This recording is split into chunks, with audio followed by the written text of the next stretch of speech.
Seandainya Mataram mau, Indonesia milik kesultanan berbentuk kerajaan dikelola Perdana Menteri. Demikian pernyataan seorang pakar hukum tata negara dalam sebuah acara di Masjid Sunan Kudus. Dan menurut saya dia benar. Benar deh, andai Raja Jogja mau, Indonesia adalah kerajaan Inggris dari tanah Jawa. Indonesia bisa jadi mirip Malaysia bentuk negaranya. Kita semua tahu dari dulu Jogja sudah kaya. Ketika Indonesia masih miskin, maka suatu hari sang proklamator menghadap Sinuwun. Apa yang dikatakan Raja Jogja waktu itu? Silahkan lanjutkan pemerintahan di Jakarta, ujar Sri Sultan Hamengkubuwono ke-9 saat menyerahkan uang sejumlah 6,5 juta gulden kepada Insinyur Soekarno atau setara dengan 500 triliun rupiah nilai saat ini. Insinyur Soekarno, Bung Hatta, dan sejumlah menteri saat itu pun berisak tangis. Terharu, artinya bukan cuma uang yang diserahkan, tetapi memberikan dukungan sebagai tiang kekuasaan, memberikan mandat kepada Republik. Lantas, bukan berarti sekarang para sultan itu diabaikan kontribusinya dalam pemerintahan. Kontribusi mereka banyak, termasuk kontribusi Raja Siak dan 43 kesultanan lainnya. Apa yang terjadi kalau Sultan Nusantara itu seperti saat ini bergabung dan akan mulai bergerak membangun Nusantara? Apa Republik masih melirik Cina? Apa masih melirik dolar? Kok bisa lupa sejarah kalian ini ya? Wahai para pejabat, sekedar mengingatkan, sudah benar negara NKRI ini mengatur negara. Ada 3 daerah istimewa di negeri ini. DKI Jakarta, Aceh, dan Yogyakarta. 3 kekuatan bangsa ini.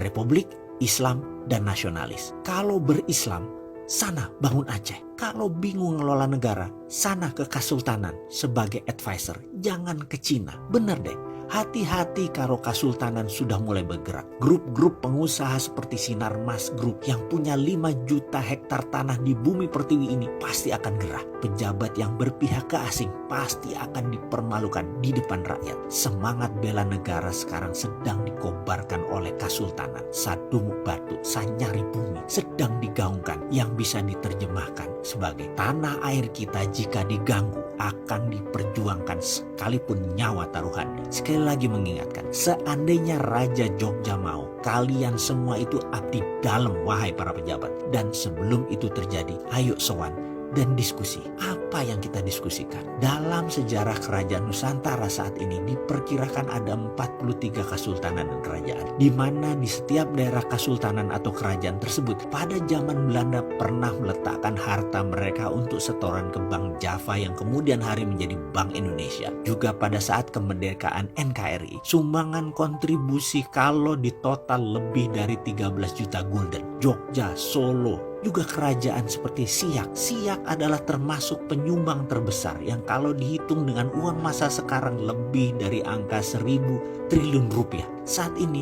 keprihatinan kondisi tata kelola Republik yang terlalu condong ke asing dan condong ke asing menggugah mereka untuk hadir berkontribusi. Mereka sebentar lagi akan turun di bawah code name Panji Mataram. Jangan melihat apa dan siapanya mereka, tetapi lihat apa yang akan dikontribusikan. Gagalnya membangun ekonomi akan membuat negara Indonesia menjadi negara sakit atau paria yang kalau dilanjutkan bisa menjadi failed state atau negara gagal. Apa itu termasuk yang dikatakan sebagai negara gagal? Negara gagal adalah negara yang punya segalanya tapi tidak berdaulat dan tidak bisa apa-apa. Mau membangun tergantung asing, perlu asing, ketergantungan import, dan neraca perdagangan selalu defisit. Anggaran bocor dan anggaran dipakai untuk hal yang tidak produktif. Itu negara tidak berdaulat namanya. Solusinya apa? Sebentar lagi akan terbit dinar Mataram, sebuah mata uang berbasis emas sebagai underlaynya. Terbit hanya untuk menolong Republik. Caranya, misalnya negara ingin membangun ibu kota baru di Penajam, Kalimantan Timur, maka jangan bergantung pada asing pendanaannya. Jangan pakai barang impor.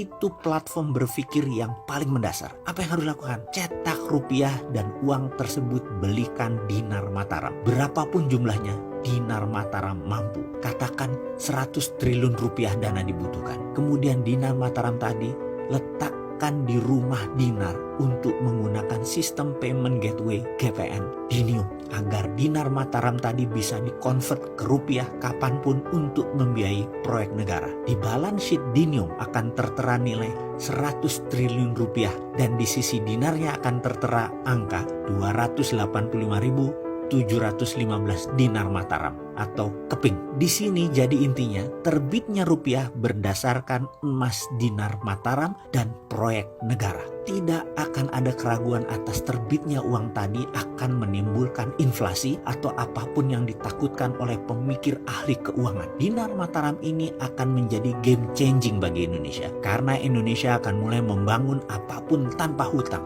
Membangun pendidikan, membangun infrastruktur, membangun industri produktif. Indonesia menjadi negara produsen atas hasil alam dan tambang terbesar di dunia dalam waktu yang cepat. Seluruh bahan baku dunia ada di Indonesia dan dunia akan menyadari kekuatan Indonesia di mana Indonesia memutuskan untuk menjadi negara produsen finish produk hasil tambang dan mineral. Besi, nikel, bauksit, baja, aluminium, dan banyak lagi bahan yang dibutuhkan untuk membangun adalah produksi dalam negeri. Pada saat 2030, Indonesia menjadi negara nomor 3 terkuat di bawah Amerika dan Cina. Namun di tahun 2045, Indonesia bisa negara nomor 1. Itu semua diawali dengan monetary revolution, dinar Mataram.